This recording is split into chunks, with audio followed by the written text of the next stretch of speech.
जब ऋषि भी बच्चों को शिक्षा देते थे गुरुकुल में, तब भी उनके पास खेती होती थी। अगर किसी एक गांव की फसल खराब हो जाए तो भगवान से प्रार्थना करे कि पूरी तहसील की फसलें खराब हो जाए, निपट जाए, तब हमें मिलेगा। ये फसल बीमा योजना चला। देश के डीएनए में ही किसान विरोध है, मैं ये कहना चाहता हूं। ये आज से नहीं, प्रारंभ से ही कि चर्चा में जो सकारात्मक सुझाव आपने दिए हैं उन पर सरकार गंभीरता के साथ विचार करेगी और उनमें से जो व्यवहारिक होंगे निश्चित तौर पर किसानों के हित में सरकार सकारात्मक कदम उठाएगी, उठाने का प्रयत्न करेगी। माननीय उपसभापति जी, भारत अत्यंत प्राचीन और महान राष्ट्र है। 5000 साल से तो ज्यादा ज्ञात इतिहास है हमारा। जब दुनिया के विकसित राष्ट्रों में सभ्यता के सूर्य का उदय नहीं हुआ था, तब हमारे यहाँ वेदों की ऋचाएं रच दी गई थी। हमारे यहाँ ऋषियों ने कहा एकम सद विप्रा बहुधा वदंती। सत्य एक है, विद्वान उसको अलग अलग तरीकों से कहते हैं। इस चर्चा को मैंने इसी रूप में लिया है कि लक्ष्य एक है, किसानों का कल्याण। तरीके अलग अलग हो सकते हैं, रास्ते अलग अलग हो सकते हैं। हम प्रयत्न करेंगे कि सारे सुझाव को समाहित करते हुए आगे बढ़े। लेकिन माननीय उपसभापति जी, जितना हमारा राष्ट्र प्राचीन है उतनी हमारी खेती भी प्राचीन है। हजारों साल पहले से भारत में कृषि होती रही है। हमने बचपन में कई पौराणिक संदर्भ पढ़े हैं। जब ऋषि भी बच्चों को शिक्षा देते थे गुरुकुल में, तब भी उनके पास खेती होती थी और हमारे उस समय के बच्चे सीखते भी थे, पढ़ते भी थे और करते भी थे। इस कृषि को इसी भाव से लेकर हम कैसे किसानों के लिए बेहतर काम कर सकते हैं, उसका हम प्रयत्न करेंगे। माननीय उपसभापति जी, मैं तो सीधे सीधे अपनी बात कहना चाहता था, लेकिन जब चर्चा का प्रारंभ हमारे विद्वान मित्र सुरजेवाला जी ने किया तो उन्होंने थोड़ा छेड़ दिया। माननीय उपसभापति जी, हम किसी को छेड़ते नहीं है, लेकिन अगर कोई छेड़ दे तो फिर छोड़ते भी नहीं। और इसलिए मैं वहीं से आरंभ करना चाहता हूं। बेहतर होता वो आज यहां उपस्थित होते। माननीय उपसभापति जी, उनको याद भी आए तो शकुनी याद आए। शकुनी, चौपड़, चक्रव्यूह, और इन सारे शब्दों का संबंध है अधर्म से। जाकी रही भावना जैसी, प्रभु मूरत देखी सुन तैसी। शकुनी मतलब छल, धोखे और कपट के प्रतीक थे। चौपड़ में तो धोखे से ही हराया गया था। और चक्रव्यूह मतलब फेर वार नहीं, घेर के मारना। अब कांग्रेस को क्यों चक्रव्यूह, सकनी, चौपड़ ये याद आते हैं? माननीय उपसभापति जी, जब महाभारत काल में हम जाते हैं तो हमें तो भगवान श्री कृष्ण याद आते हैं।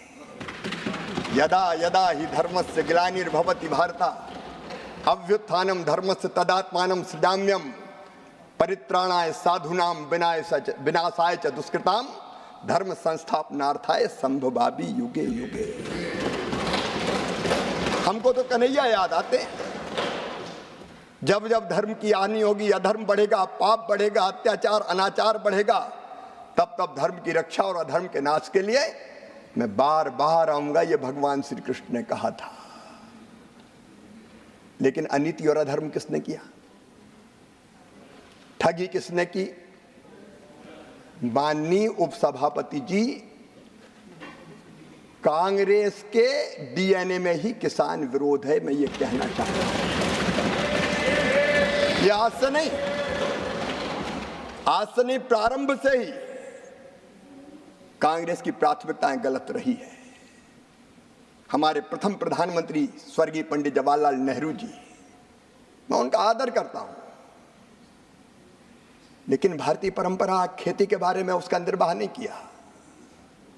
रूस गए, वहां से एक मॉडल देख के आए और कहा कि रूस का मॉडल लागू करो। भारत रत्न चौधरी चरण सिंह जी ने कहा यह नहीं हो सकता, भारत की कृषि की परिस्थितियां बिल्कुल अलग है।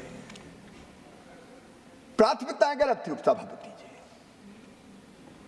17 वर्ष तक उन्होंने प्रधानमंत्री जी के पद को सुशोभित किया, लेकिन तब क्या होता था?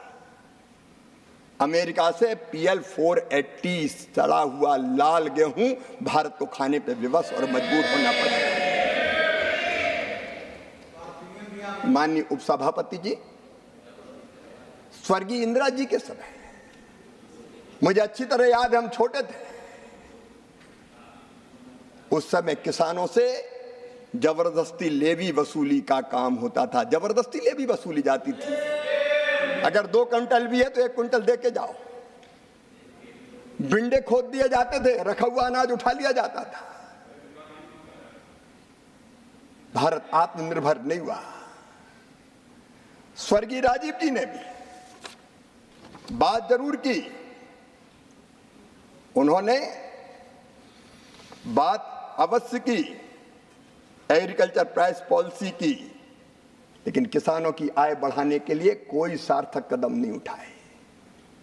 यहां तक कि माननीय उपसभापति जी, उदारीकरण का प्रारंभ हुआ। स्वर्गीय नरसिम्हा राव जी, मनमोहन सिंह जी उस समय वित्त मंत्री थे, लेकिन उस समय भी कृषि से जुड़े उद्योगों को डी लाइसेंसिंग नहीं किया गया, क्योंकि प्राथमिकता गलत थी। और माननीय उपसभापति जी, 2004 से 2014 के बीच की मैं क्या बात कहूं। उस समय ये भारत जो प्राचीन और महान राष्ट्र है, जिसने दुनिया को ज्ञान का प्रकाश दिया था, उस समय घोटालों के देश के रूप में दुनिया में जाने लगे।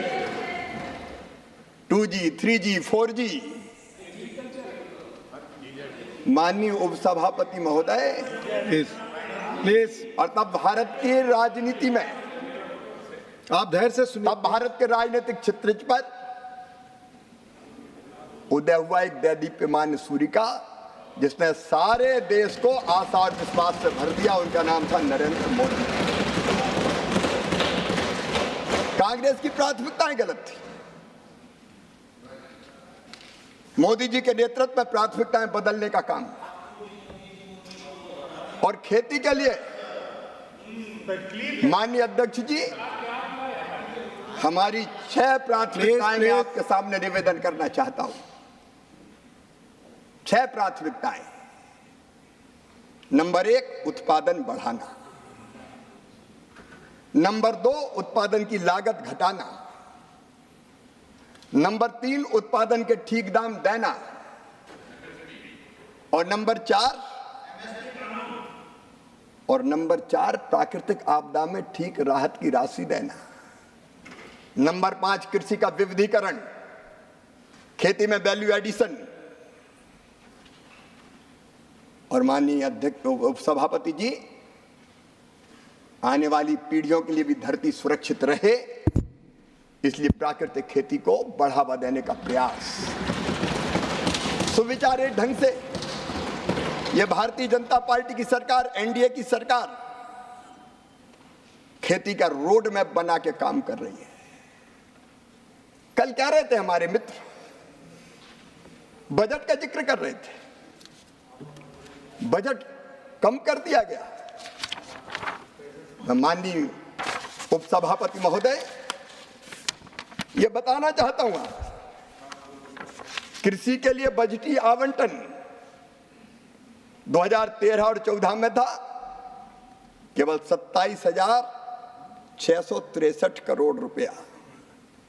2024-25 में ये बढ़कर हो गया 1,32,470 करोड़ रुपया।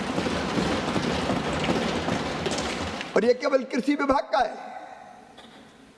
एग्रीकल्चर एंड एलाइड सेक्टर जोड़ दिए जाए तो माननीय अध्यक्ष महोदय, इसमें फर्टिलाइजर की सब्सिडी भी अगर जोड़ दी जाए तो फर्टिलाइजर, सहकारिता, पशुपालन, डेयरी, फूड प्रोसेसिंग, फिशरीज, इन सबको जोड़ दिया जाए तो ये बजट बढ़ के हो जाता है।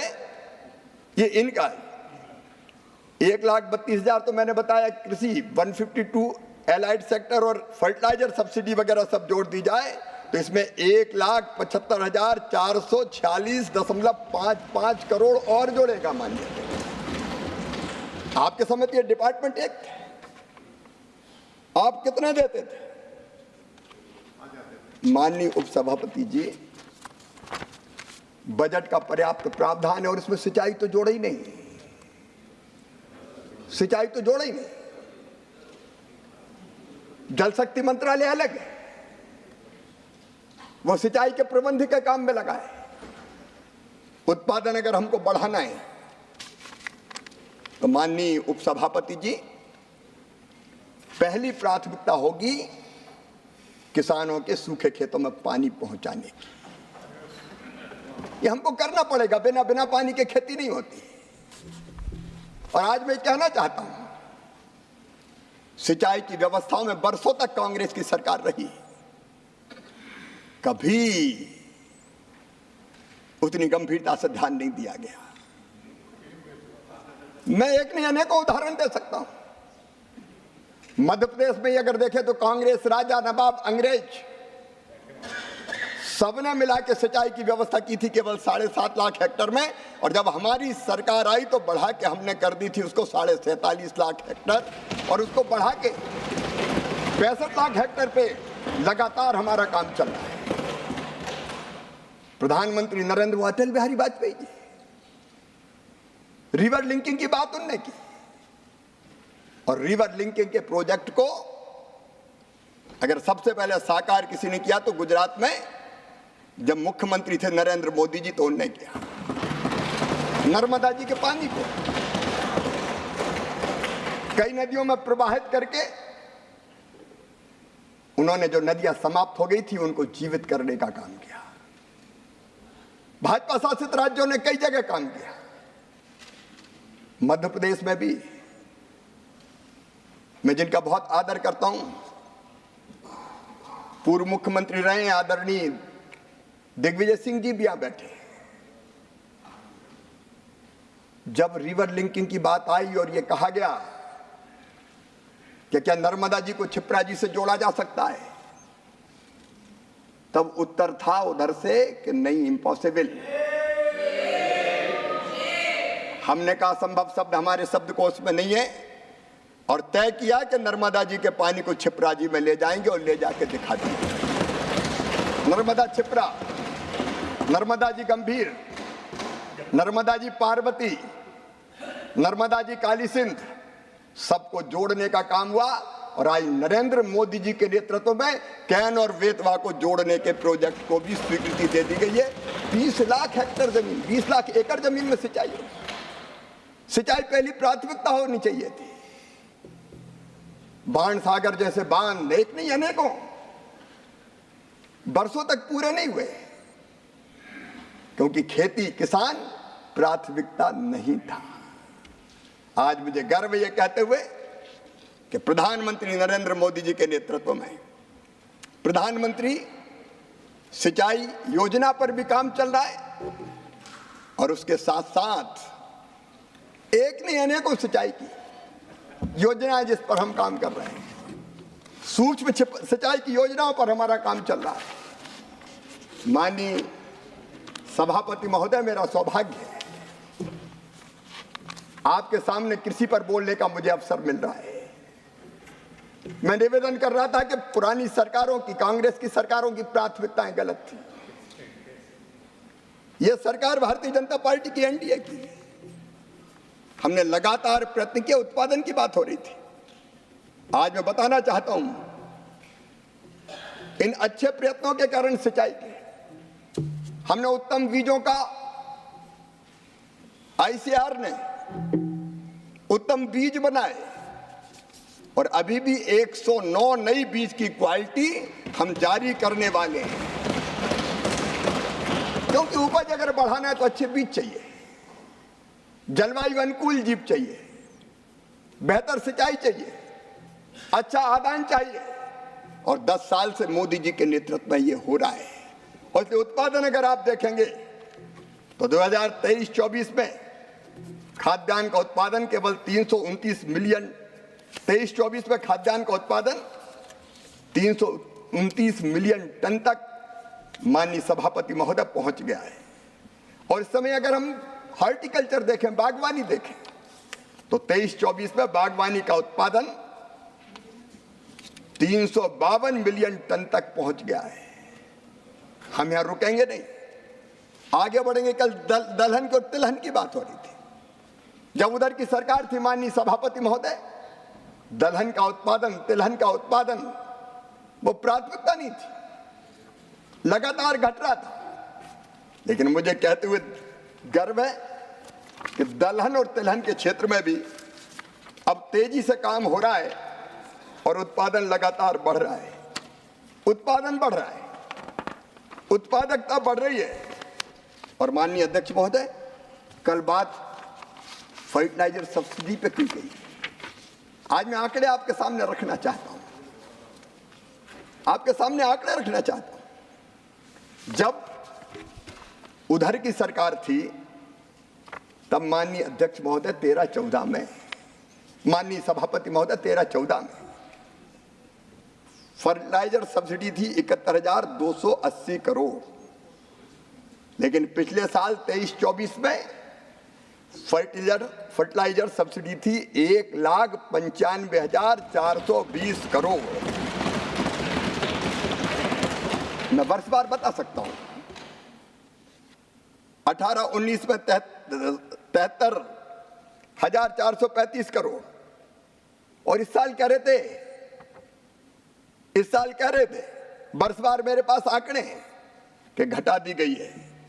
आज मैं कहना चाहता हूं माननीय सभापति महोदय,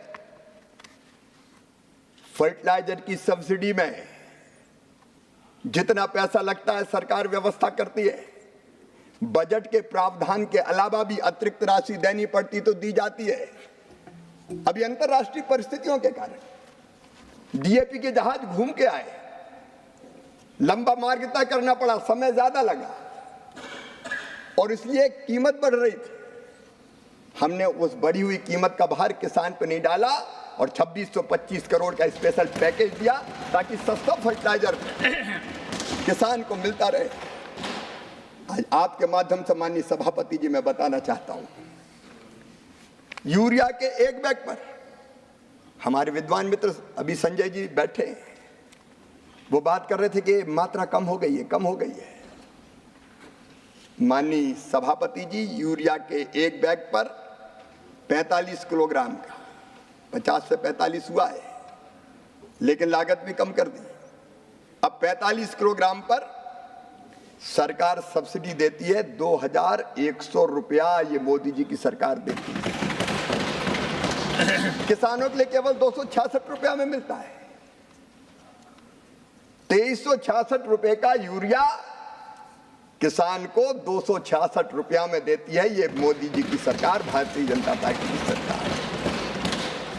माननीय सभापति जी, डीएपी का एक बैग 50 किलोग्राम का सरकार सब्सिडी देती है 1,083 रुपया, कुल कीमत पड़ती है 2,433 रुपया, लेकिन किसान को मिलता है 1,350 में। हमने इस कीमत को कभी बढ़ने नहीं दिया।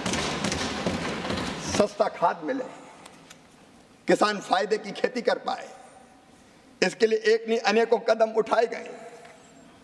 और माननीय अध्यक्ष, माननीय सभापति महोदय, मैं आपके माध्यम से आश्वस्त करना चाहता हूं, देश के करोड़ों किसान भाइयों और बहनों को ये सस्ता खाद मोदी जी की भारतीय जनता पार्टी की सरकार देती रहेगी। मैं पानी की बात कर रहा था। पर ड्रॉप मोर क्रॉप, प्रधानमंत्री जी ने मंत्र दिया। पानी की कमी पर कई माननीय सदस्यों ने चिंता जाहिर की थी। अंडरग्राउंड वाटर नीचे जा रहा है,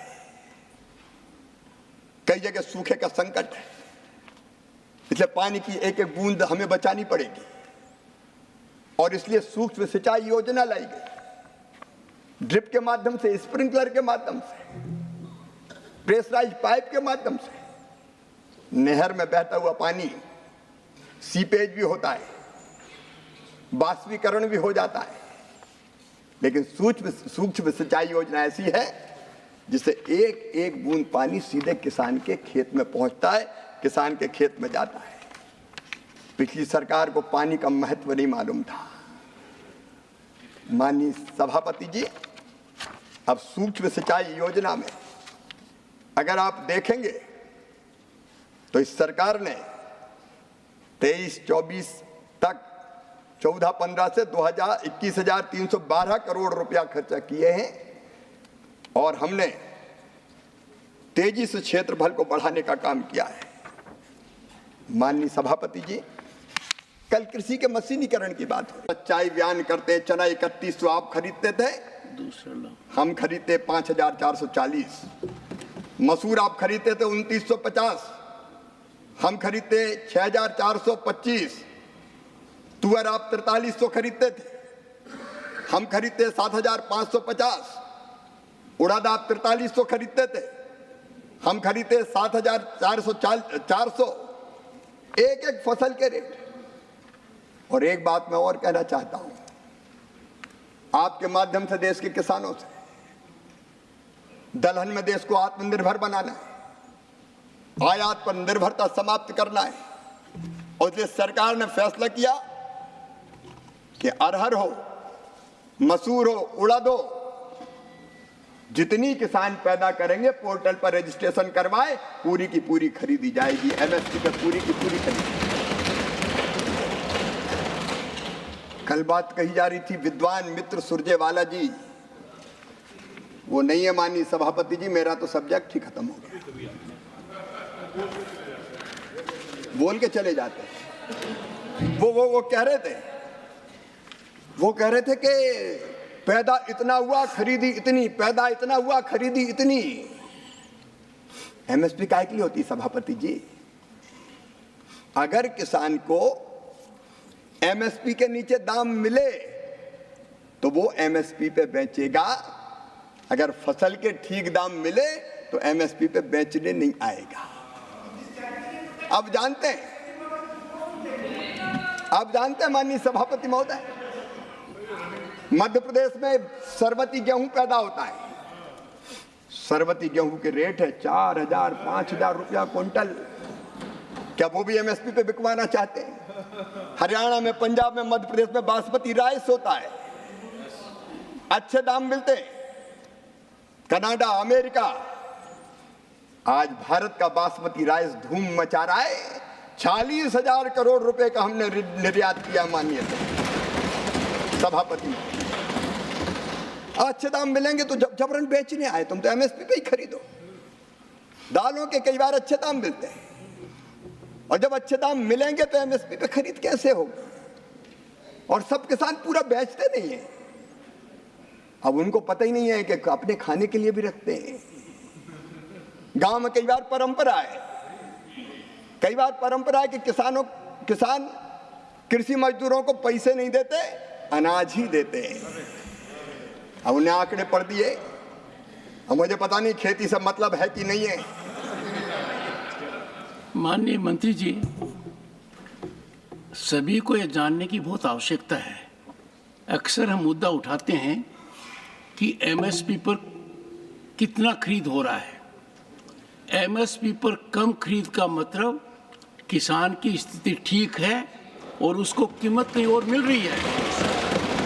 तो आज के दिन सदन की आज के दिन मेरी बात सुनिए, आज के दिन आवश्यकता है कि हम किसान की समस्या को सही दृष्टि में समझें किसान एमएसपी का फायदा उठाना चाहता है जब वो जानता है कि मैं मार्केट में जाता हूं तो मुझे वो कीमत नहीं मिल रही है।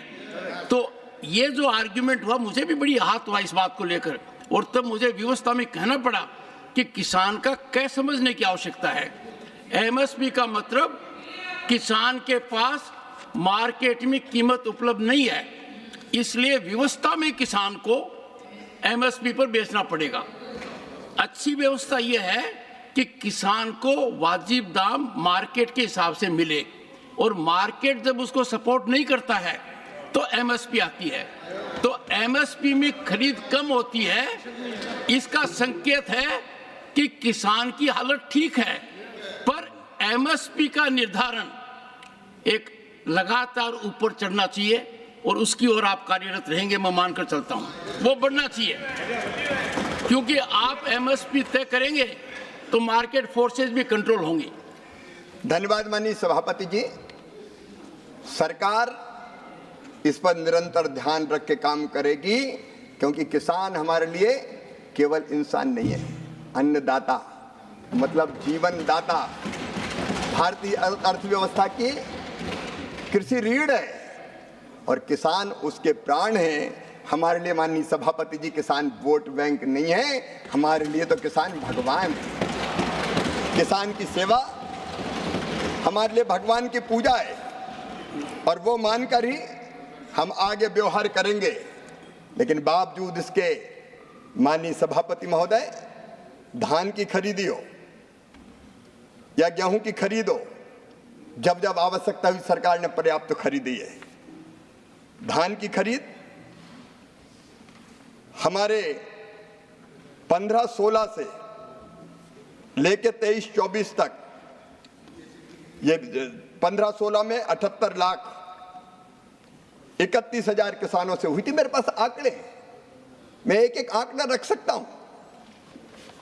तत्कालीन सरकार से जब जरूरत पड़ी, कई गुना ज्यादा अगर खरीद की तो मोदी जी की सरकार ने की, भारतीय जनता पार्टी की सरकार ने की।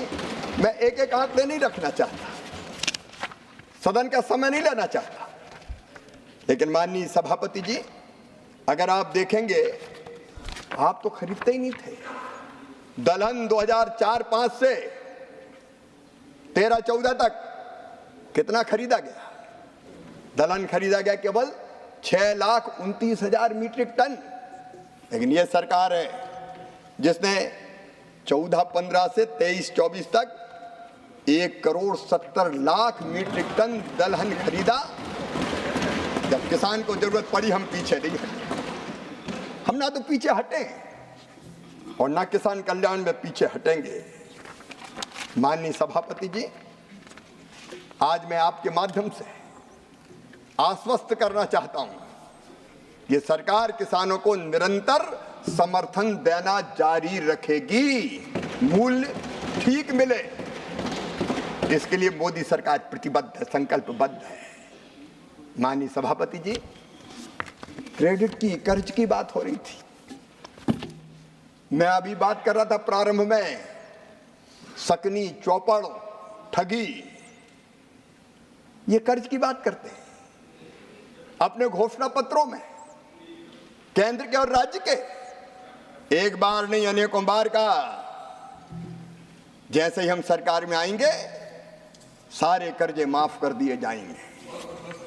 मध्य प्रदेश, छत्तीसगढ़, राजस्थान, इनके नेता गए थे, सभाओं में गिनती गिनते थे, 2 लाख तक के कर्जे माफ 10 दिन के अंदर, और बोलते थे 1, 2, 3, 4, 5, 6, 7, 8, 9, 10 दिन में कर्जा माफ, नहीं तो 11वें दिन मुख्यमंत्री हटा दिया जाएगा। लोगों ने एक बार जिता दिया 18 में, इंतजार करते रहे।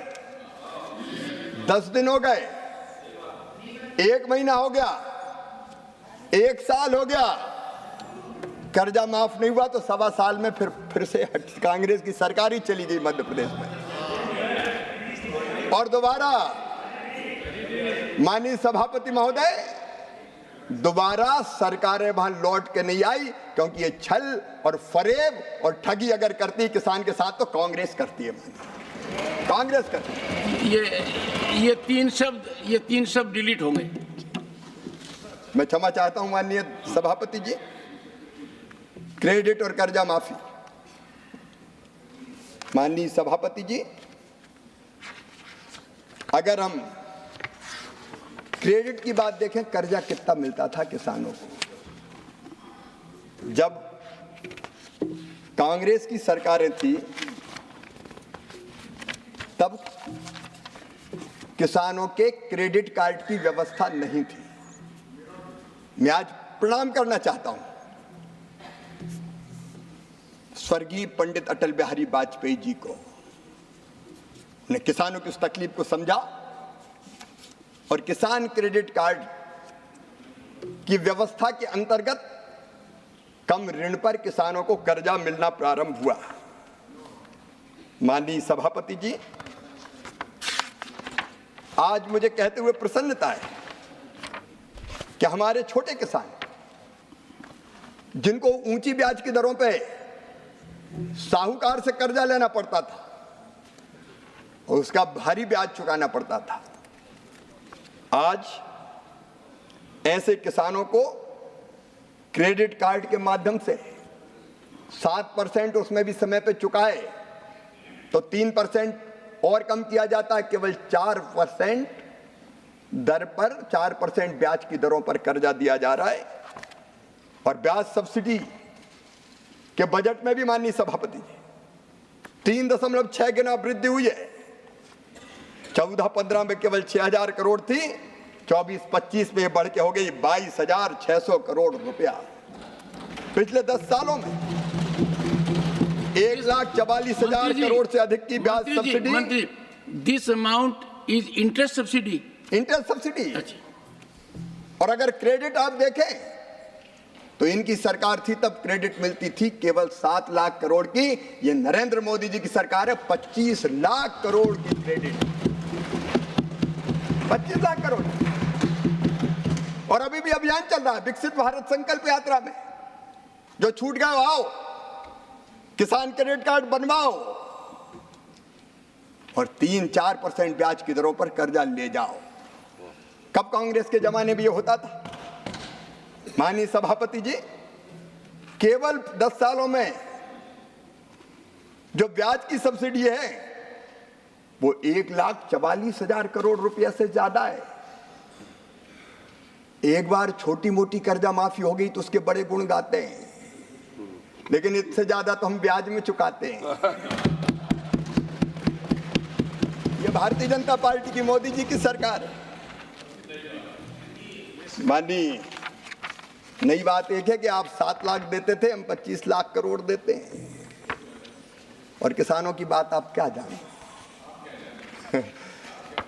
माननीय फसल बीमा योजना, सभापति जी, कभी भी कांग्रेस ने फसल बीमा योजना पर ध्यान नहीं दिया। मैं जब सांसद था पहले, किसान की फसलें खराब हो जाती थी, हम गेहूं के खराब फसल के पूले तत्कालीन मुख्यमंत्री जी के पास ले जाते थे और उम्मीद करते थे कुछ राहत मिलेगी। लेकिन इनके समय ऐसी फसल बीमा योजना थी कि उसकी यूनिट हुआ करती थी तहसील। मतलब एक किसान की फसल खराब होगी, राहत नहीं मिलेगी, क्लेम नहीं मिलेगा। एक गांव की खराब होगी, क्लेम नहीं मिलेगा। 10 गांव की खराब होगी तो क्लेम नहीं मिलेगा। अगर किसी एक गांव की फसल खराब हो जाए तो भगवान से प्रार्थना करे कि पूरी तहसील की फसलें खराब हो जाए, निपट जाए, तब हमें मिलेगा।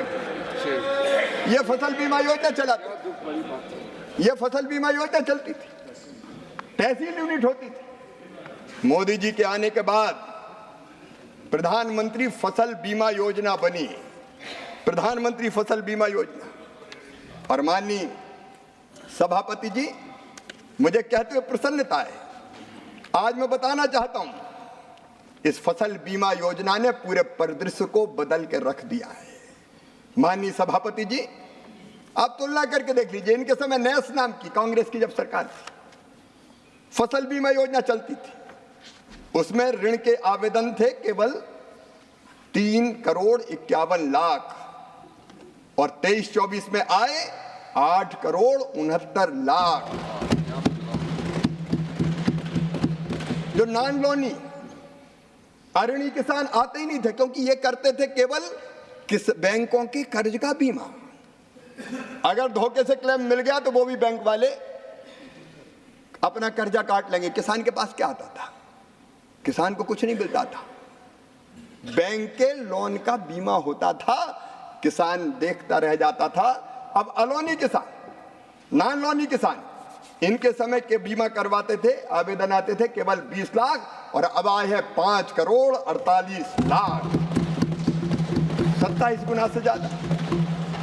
बीमित क्षेत्र माननीय सभापति जी अब 5,98,00,000 हेक्टेयर हो गया है और कुल बीमित राशि इनके समय 82,000 करोड़ हुआ करती थी, अब बढ़ के 2,71,295,000 हो गई है। आप फसल बीमा की आलोचना करते हैं।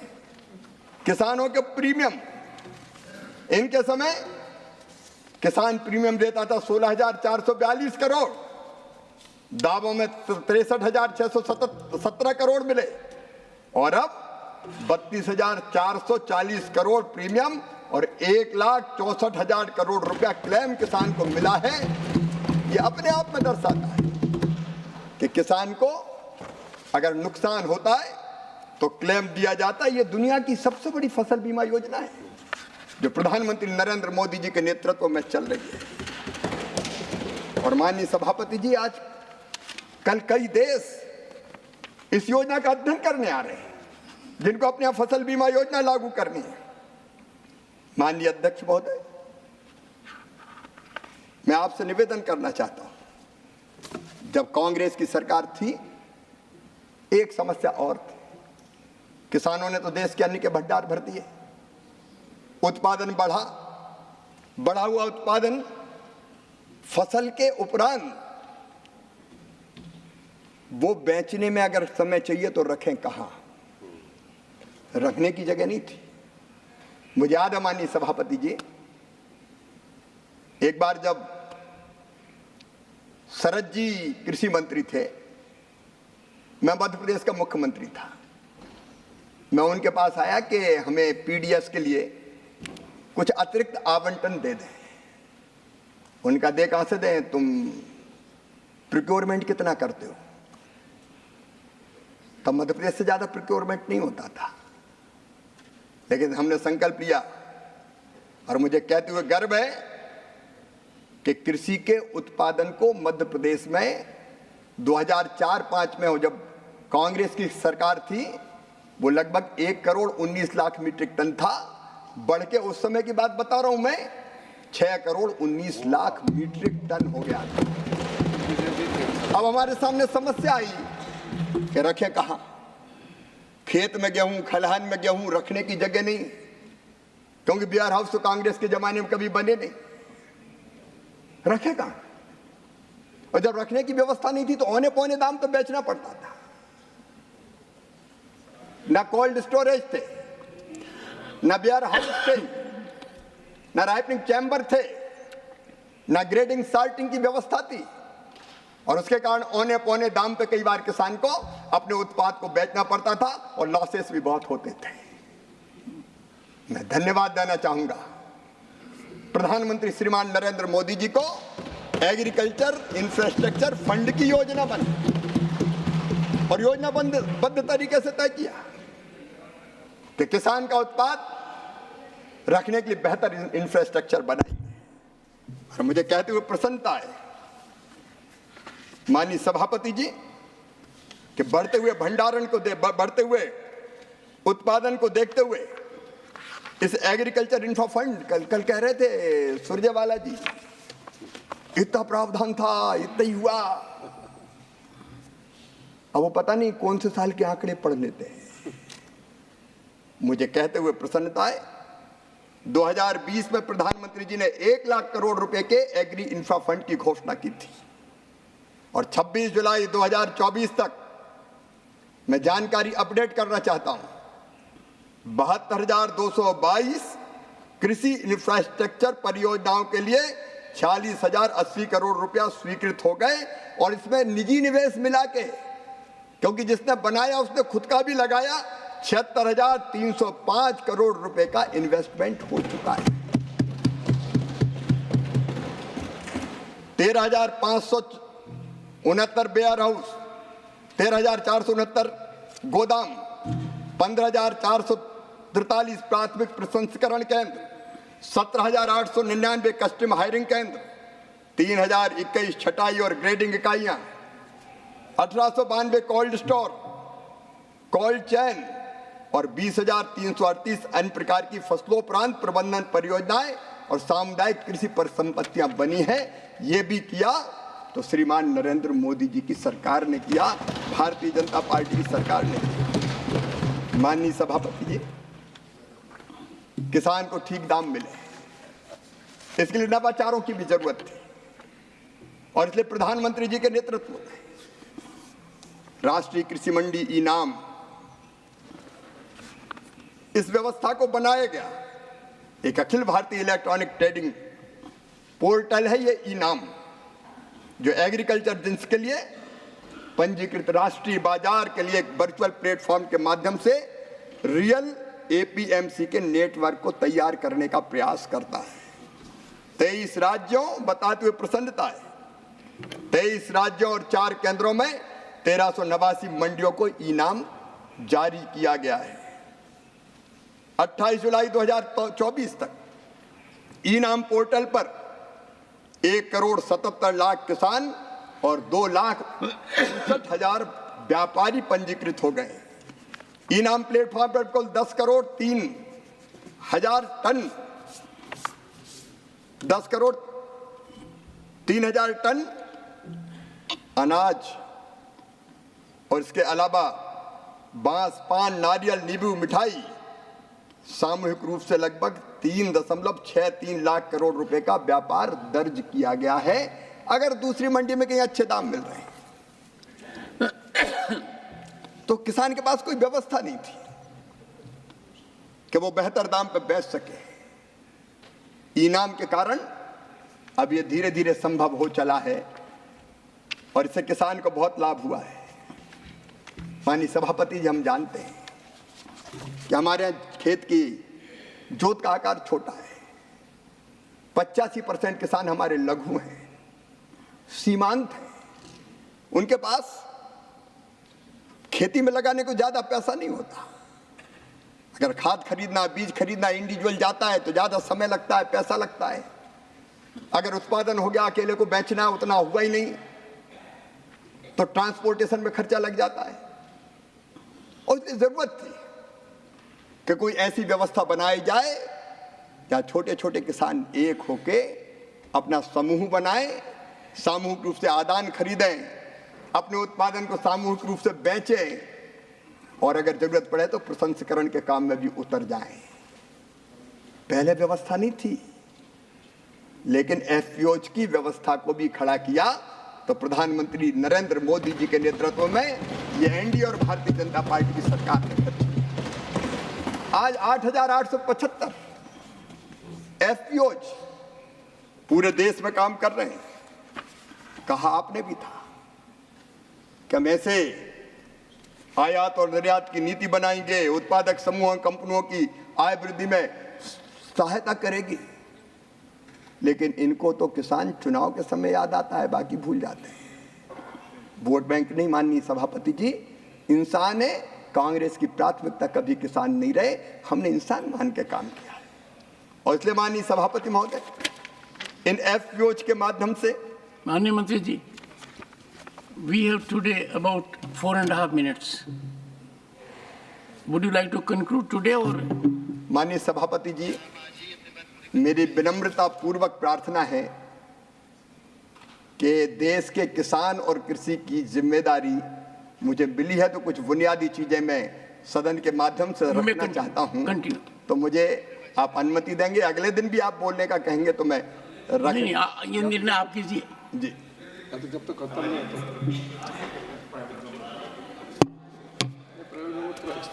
होता माननीय सभापति जी, मैं यही कह रहा था कि भारत सरकार ने 2020 में 6,865 करोड़ रुपए के कुल बजट के साथ 10,000 कृषक उत्पादक संगठन मतलब एफपीओज के संवर्धन और गठन की योजना प्रारंभ की थी और मुझे खुशी है कि 8,875 बन गए, जिनने 4,165 एफपीओ को 210 करोड़ रुपए की मैचिंग इक्विटी भी जारी की गई है और उनमें से कई एफपीओज बड़ी सफलता के साथ चल रहे हैं। मैं कई सफलता की कहानियां रख सकता हूं, लेकिन आज वक्त मुझे इजाजत नहीं दे रहा। लेकिन मैं कहना चाहता हूं कि इस एफपीओ के किसानों के संगठन को हम आंदोलन का रूप देके छोटे और सीमांत किसानों को ठीक दाम मिले और वो फूड प्रोसेसिंग के क्षेत्र में भी उतर जाए, इसमें कोई कसर नहीं छोड़ेंगे। ये गरीब किसानों की जिंदगी बदलने का काम करें। कभी ये नवाचार नहीं हुए, इसके पहले कभी नवाचार नहीं हुए। माननीय सभापति जी, मैंने कहा था उत्पादन की लागत घटाना है। एक नहीं अनेकों प्रयास उसके लिए किए गए, एक नहीं अनेकों प्रयास मोदी जी के नेतृत्व में। आप केवल कहते रहे, मैं कांग्रेस के घोषणा पत्र उठा के बता सकता हूं। कई बार कहा हम कुछ प्रत्यक्ष सहायता 2004 में कहा, 2009 में कहा हम प्रत्यक्ष सहायता कुछ किसान को देने की योजना पर गंभीरता से विचार कर रहे हैं। आपने कभी डायरेक्ट एक पैसा नहीं दिया। मुझे आज कहते हुए खुशी है, छोटे छोटे किसान, लघु सीमांत, कई बार खाद के लिए पैसे की जरूरत पड़ती, कई बार बीज के लिए पैसे की जरूरत पड़ती, तो उनको जाना पड़ता है सूद पर पैसा देने वालों के पास। लेकिन इस तकलीफ को भी कभी कांग्रेस ने नहीं पहचाना, क्योंकि किसान कांग्रेस की प्राथमिकता नहीं रहे। पहचाना तो नरेंद्र मोदी जी ने पहचाना। मानिए नरेंद्र मोदी जी ने पहचाना, और इसलिए प्रधानमंत्री किसान सम्मान निधि ये वास्तव में किसानों का सम्मान था, उनके भाव का सम्मान था। वो टिक सके कृषि और खेती के काम में, इसलिए इस योजना को बनाया गया। 2004 में आपने कहा नहीं किया, 2009 में आपने कहा नहीं किया, लेकिन आज मुझे कहते हुए खुशी है कि मोदी जी ने 3 किस्तों में 6,000 रुपया हर साल, और ऐसे नहीं डीबीटी के माध्यम से, बीच में कोई बिचौलिया नहीं। एक प्रधानमंत्री जी इस देश में हुए थे जो कहते थे 1 रुपया देते हैं 15 पैसा पहुंचता है, लेकिन मोदी जी ने कह दिया ना खाऊंगा ना खाने दूंगा। इसलिए एक डालते हैं तो सीधा 1 रुपया ही पहुंचता है। Thank you honourable minister, thank you, thank you, thank you. माननीय सभापति महोदय, 3 किस्तों में जब 2-2 हजार रुपया गरीब किसान के पास पहुंचता है तो वो अपनी तात्कालिक आवश्यकताओं की पूर्ति करता है और ये पैसा उसके लिए वरदान बन जाता है। मुझे कहते हुए खुशी है कि इस योजना से 3,24,000 करोड़ रुपया इस योजना के अंतर्गत अब तक किसान के खाते में डाला जाता है। Leader of the house, leader of the house. I think the private member bill we have to take. So I would request the minister that he may continue on Monday, so that he. So the honorable minister will continue on Monday